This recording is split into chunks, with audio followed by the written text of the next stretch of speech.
Hi, this is Leanne from funscrap.com, and today I'm going to show you real quick how I make these flowers. And I'm also going to have some already pre-made in sets that you can purchase. Just go over to my blog at scrapbookingbyleanne.blogspot.com and I'll have those up and you can find the details all there. Now first, I've cut these out on my Cricut. If you have punches in graduated sizes, that'll work too. I like this shape of flower best. I think it's the daisy. And what I'm going to use is ink. This is the eggplant, elegant eggplant from Stampin' Up!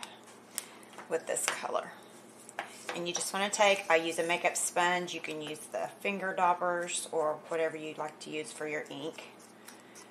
And just go around and ink it.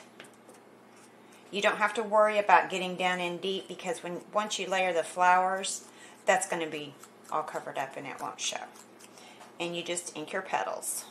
Okay, we're going to pretend like that's ink to save time. And then what I use for the next step is I use a crochet hook. Anything that's rounded, that's fine.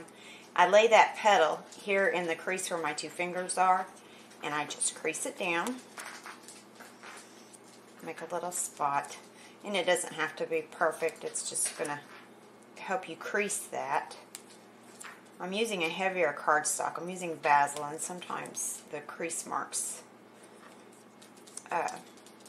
look kind of bad. This kind of helps prevent that.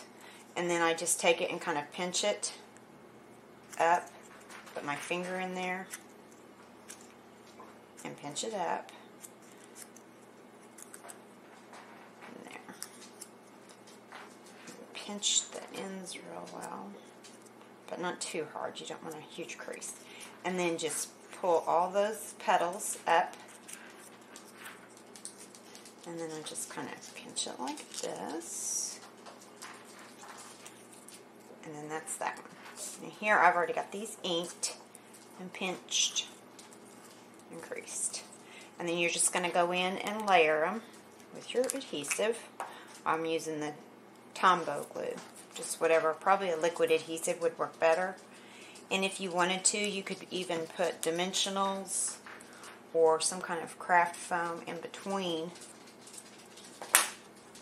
if you want them even higher on the height.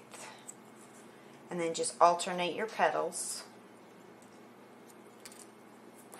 And on the last one, on the small one, I like to put it on the back. And on the small one, you're not going to crease your petals or anything. And just layer it in and hold that because that likes to pop off, that last one. And then once it's done, you can work with your petals if you want them flatter or up a little more. And that's how I make the flowers. Now I'm going to have these in different colors on the blog to purchase. And these are the white and ivory that I've inked. They are a little bit different. They've got the green, the green petals underneath. And these would be really cute on your minis, on your paper bag albums, scrapbook pages, and maybe even some home decor projects. Thanks for stopping by.